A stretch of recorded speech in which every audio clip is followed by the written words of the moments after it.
we're running. We have we're starting from the beginning. Okay. Well, welcome to another Cigar Operations episode. I'm with a couple friends here, Doug and Tim, and Doug is hosting. He made us some fine coffee that helped out quite a bit while we were setting up, and we're recognizing COVID. The numbers have gone down, and we're all very happy about that. And we're recognizing our progress and accomplishments here at Cigar Operations by shedding the COVID yoke, gentlemen. Yeah, All right.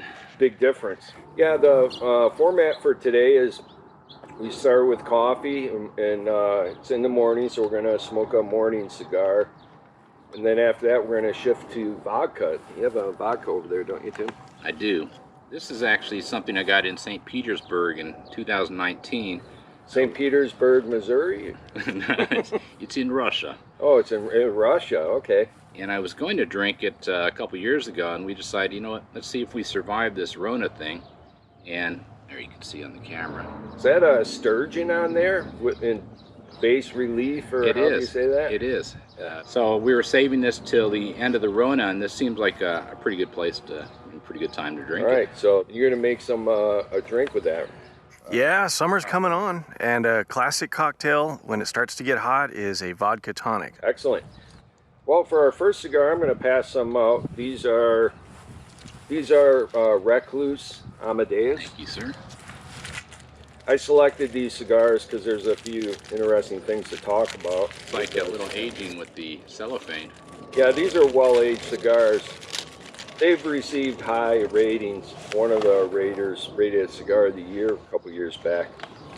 I'm going to use the scissors and be a little delicate with mine. Is this what you'd call a box press? Yes. A square? This is a box press. You know, it's a rectangular. All right, let's fire these bad boys up.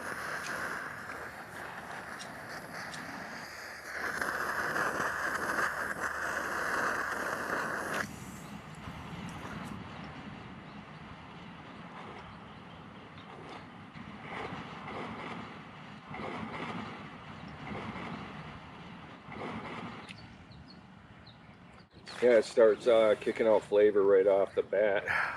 It's got a nice Colorado wrapper, a blend of many different tobaccos inside. So it's smooth with nuance.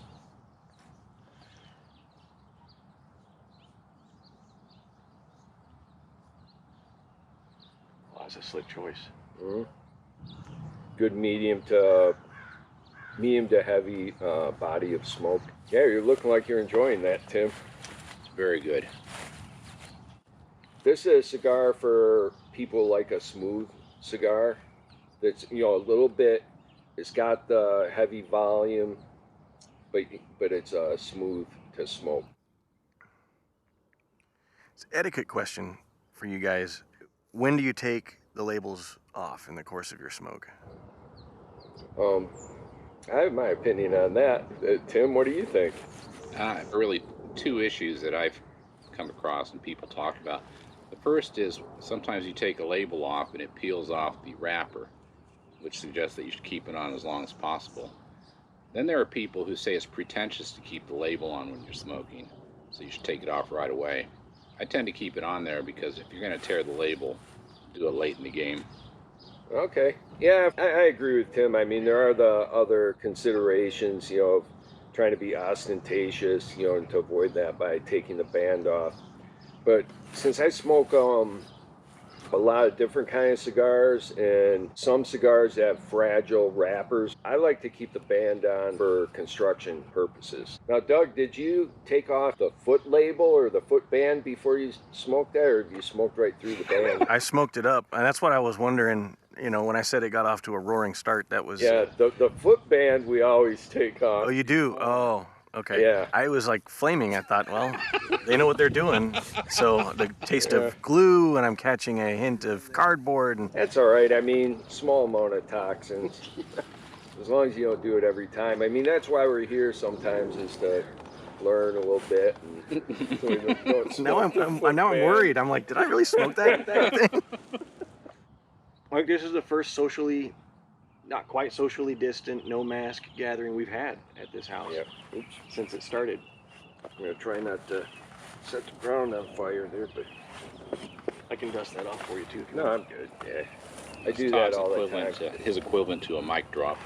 Yeah, it's a mic drop for me. An ash drop. Yeah. Doug, you've done a nice job with your habitat here.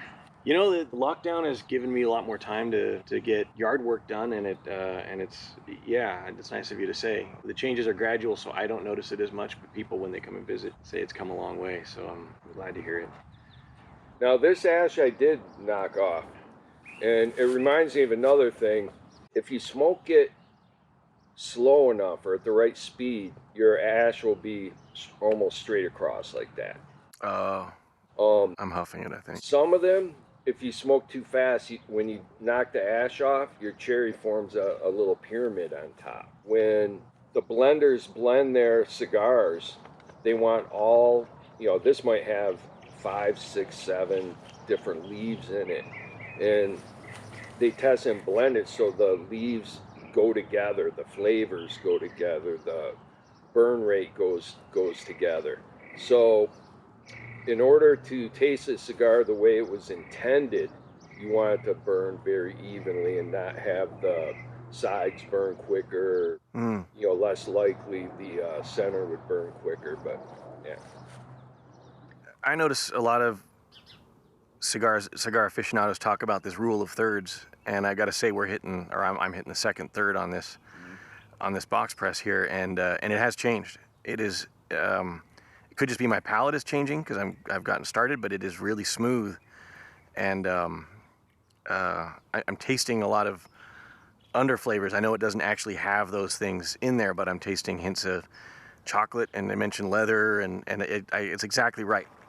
Also, I would say it's got a wood character to it as well, in addition to those flavors you mentioned. Yeah. Pretty good at picking out flavors there, Doug. At the beginning, also nuance in the sense that it doesn't have those flavors that develop in the second half. At the beginning, you're not picking up all the woods, chocolates, leathers. So this is a cigar that transitions, and Tim's trying to taste the notes that we mentioned. I am. I'm getting the leather. It's kind of like a fine leather book. I haven't eaten too many of those, but you're right. The flavor's there. You got to smoke them though. Oh. Yeah.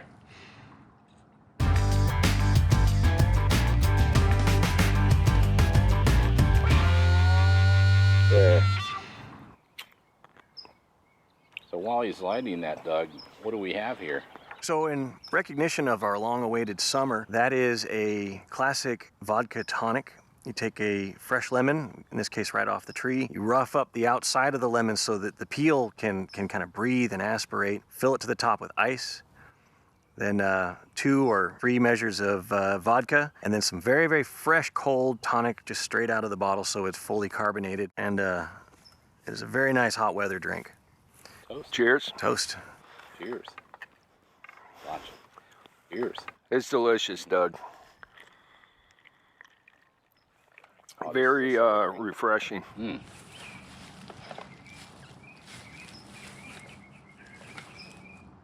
That goes well with cigars too. I will mention a few other important things about this cigar.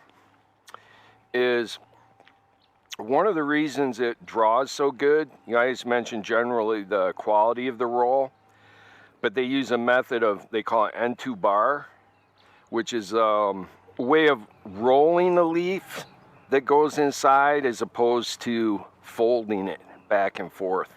And it's a more time-consuming process that leads to these good draws, and it's because it's got the little rolls inside. You can almost guess what the wrapper is. It's a Ecuadorian Habano wrapper, it's one of the premier wrappers that's out there now.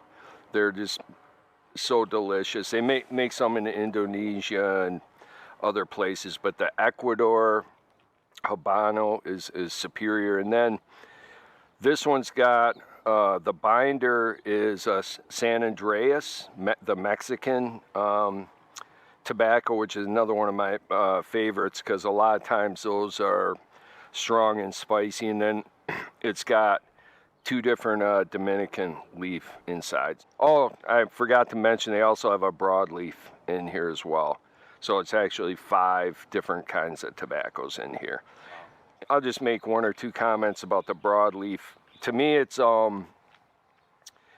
gives it like a sweet, earthy taste. You know, it tends to. There's a lot of other things you can say about a broadleaf wrapper, but for the purposes of this cigar, and a really important thing to point out is they age these tobaccos a lot. In the promotional materials, they talk about 2 years, and that's the reason that you get a cigar like this with very potent, potentially strong tasting tobaccos, and they're mellowed out. So you get the nice quality, nuanced flavors without being overly strong. If your taste buds are still alive, you're gonna like this one. If not, go for a younger Habano or younger San Andreas, and you know, you'll get more spice out of the tobacco. Well, we have a second cigar. These were provided by you, Doug. So these are large Schizo Maduros. You said they're 60, but I'm thinking 70? 60s or 70s, but I like a very wide gauge cigar. For me, as you noticed, I kind of go at them a little bit hard, and so these force you to slow down a little bit. There's a lot more air draw. I can't comment on what the contents are, but you'll probably know just by looking. But yeah, here, pass one to Tim. Now this one, I did notice that the wrapper is a little more delicate. That's where the scissors really come into play, because you can almost kind of shave it. Yeah, look what I did. Instead of crushing it. Once I get it shaved off enough like that, I'm going to test the draw. There you go, Doug. Yeah. Oh, thank you, sir. This is a very firm cigar, and I think these are sandwich cigars. But since it's got the large ring gauge, the draw is still good. Mm-hmm. That's a well-lit cigar. I tatter mine. I always burn them wrong, but that is a very well-lit cigar. It's holding together perfectly. Yeah, I've noticed that the wrapper's delicate, so I'm going to be gentle with this cigar. This one's got that earthy mouthfeel and a little bit of sweetness. So yeah, the character starting right away is a very different experience and a very good one. Maduro refers to the strength of the tobacco. What does Maduro mean? Maduro's is a fermentation process that it darkens the tobacco leaf. Does that change the flavor, or is it more of an appearance, an aesthetic?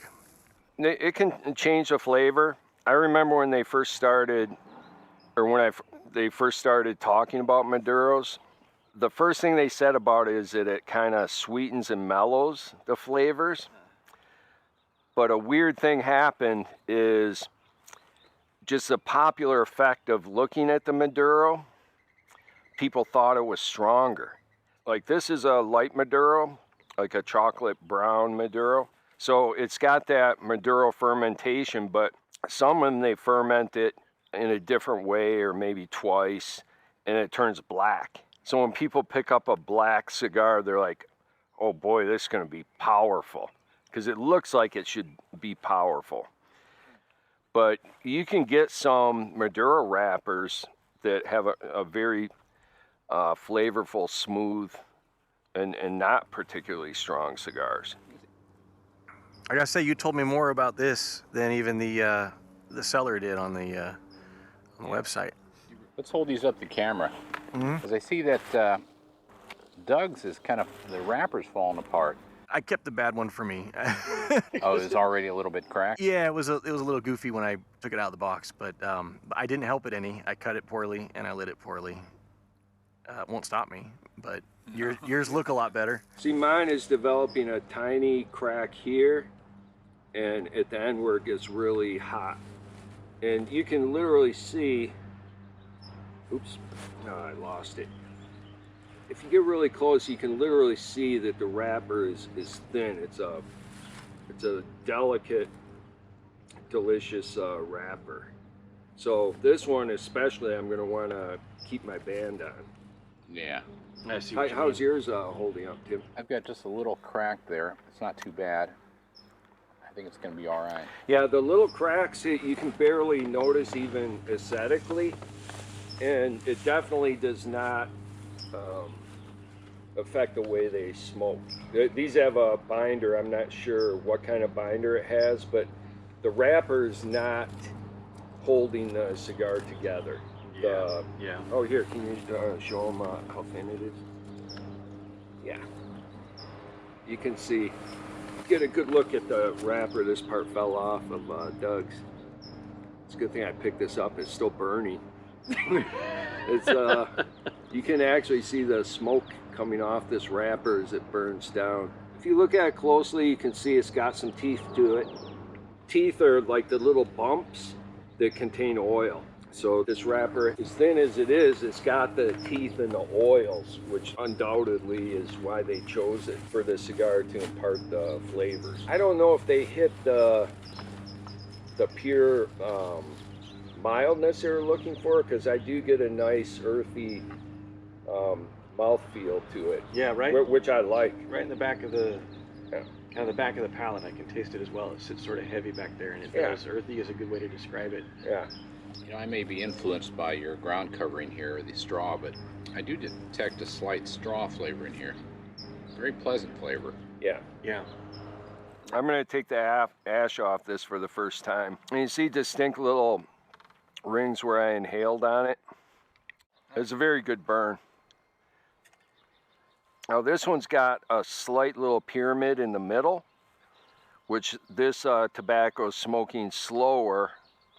And then it's got a ring in there, probably where the binder is, and then the wrapper. All the tobaccos are not smoking at exactly the same rate, which I don't think they ever do. But this I would call relatively flat. Yeah, Tim, show that one to the camera. That one is a sign of smoking a little faster, maybe. Looks like the north face of Kilimanjaro, actually. Yeah. We did start getting a little uneven burn. Ash is getting a little loose, so I'll give you a quick tip on how to do that. Let's do a little touch up with the butane. I'm gonna go to the lagging outside edge there. Go a little bit below the other burn line. Now I'll come from the inside.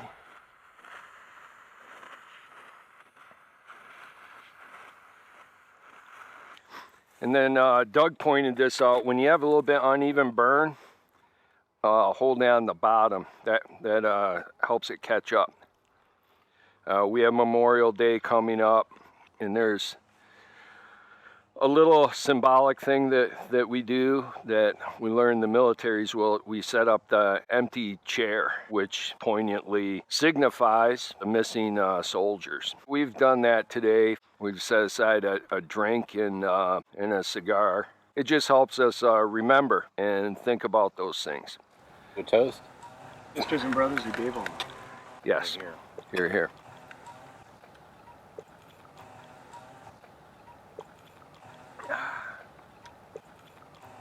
Well, we're on our final scene of shedding the COVID yoke. You know, we're happy because, you know, the end is imminently and clearly near. We're gonna wrap up because some of us have to actually go to work. Tim wouldn't let me leave. He wanted me to comment on the last third of the cigar. And as you can see, it doesn't have a razor sharp burn line, but that's relatively even. And I did the one touch up on it. And to me, the flavors are not surprising. They strengthen at the end, but it's mild enough where you could smoke this to the nub. So does anyone have any final comments? Thank you for the master class. Well, I wouldn't call it a master class. We just talk about cigars here. And Well, before we sign off, I'd like to thank Doug for hosting us here today. We pulled this together in, 2 days? yeah. And it was a good morning. Well, thank you guys for coming. It was a pleasure. We should do this again. Until next time. Till next time. All right, well, final take, Cigar Ops out.